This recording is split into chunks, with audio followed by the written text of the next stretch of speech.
12 వాసము, 1 ఏడు అజ్ఞాతవాసము. కట్టడి ప్రకారముగా కారణముల యందు మేము కందమూల ఫలములు భక్షించుతూ ఉండగా ఒకనాడు దినమున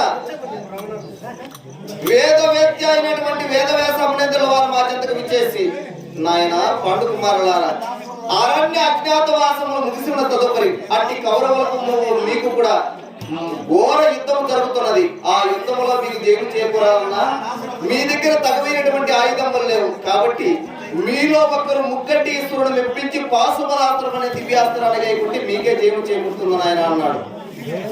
మరి నన్ను దగ్గరకు పిలిచి ఓం నమ శివాయ అని చెప్పిన మూల పంచాక్షరి మంత్రము నాకు ఉపదేశించి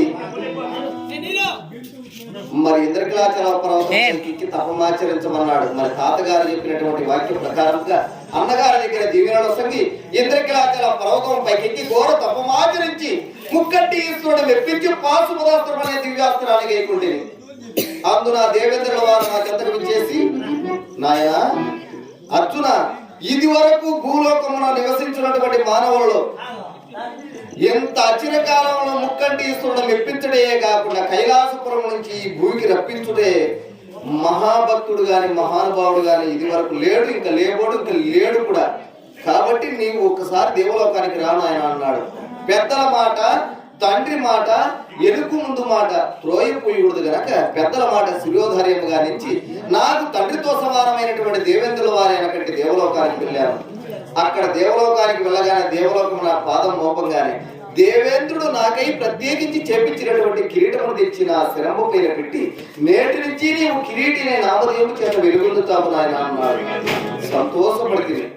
తను కూర్చున్నటువంటి దేవతలకే రారాజు అయినటువంటి ఇంద్రుడు కూర్చుండేటటువంటి సింహాసనమున అర్ధ సింహాసనమున సంగి నన్ను గౌరవించి ఆనందపడుతుంది.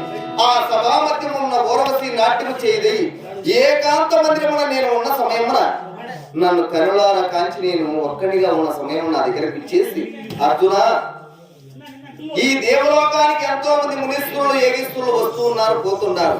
ప్రతి ఒక్కరు కూడా అర్జునుడు చాలా అందగాడు, చాలా మగటిమి గలవాడు, చాలా వీరుడు అని చెప్తుంటే విన్నాను. నేడు నిన్ను కరులారా కాంచాను. కాబట్టి నీలాంటి అందగానితో, నీలాంటి వీరుడితో పొందు చేయలేనటువంటి ఆడదే కాదు. మరి ఈ ఆడజన్మ మేళ నీతో ఎలాగైనా పొందు చేయాలన్నది. అమ్మా, దేవేంద్రుడు నాకు తండ్రి, నా తండ్రి చెంత నేను నాట్యం చేయదానంటే నువ్వు నాకు తల్లితో సమానం. మరి తల్లి బిడ్డల పొంది ఎక్కడైనా కలదా అమ్మా అన్నాను. పిచ్చివాడా, దేవతలు తండ్రి బిడ్డలు కాబట్టి వాయువర్షాలకు తావే లేదు ఇక్కడ. అదంతా మీ భూలోకం వరకే వాయువర్షాలకు తావున్నది. ఎన్ని చెప్పినా మా మాట ప్రోయతూచినందువలన ఆమె నాపై కోపగించినదై ఏ అందము చూసి నీవు మిట్టి పడుతున్నావో, కోరి వచ్చినటువంటి ఆడదాన్ని ఏలుకోలేని మగవాడు నీవు ఒక మగవాడివేనా? కాబట్టి నీ అందము నీ కళావిహీనమైపి నేటి నుంచి నీవు నపుంసకుడవై సంచరింతువుగా కానీ చెప్పిన శాపం వస్తుంది. మరి నేను దుఃఖితుడనై ఉండగా దేవేంద్రుల వారు నా చింతకు చేస్తే, నాయన, ఈ శాపం కూడా నీకు ఒక అతుకు పనికొస్తుంది. నీలాంటి అందగాడు ఎక్కడ దాగినా కూడా అజ్ఞాతవాస సమయమున మళ్ళా కౌరవులు వెతక చూస్తున్నారు. వెతికినప్పుడు నువ్వు బయలుపడక తప్పదు.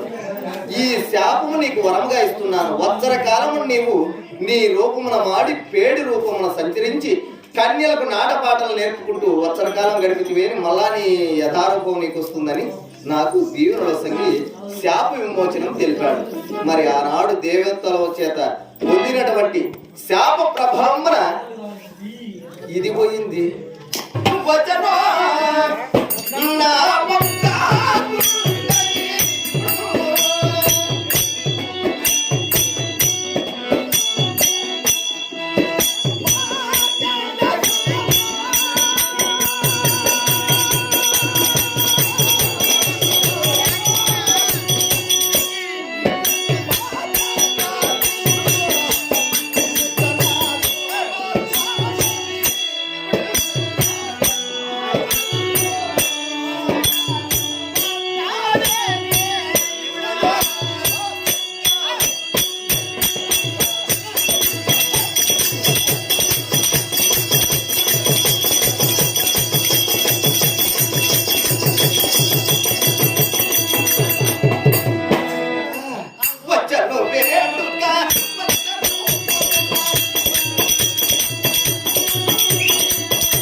యాదవ పోయినా చూడు ఒకటే కాలాడుకోనని అంతా ఒకటే పోతున్నారు అంతే లందముగా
దగ్గరికి వచ్చేసిన దగ్గరికి వచ్చినా ముందర కొంచెం కదా వయసు పక్కన ఉంది దాని పక్కన అంతా తాగే వాళ్ళే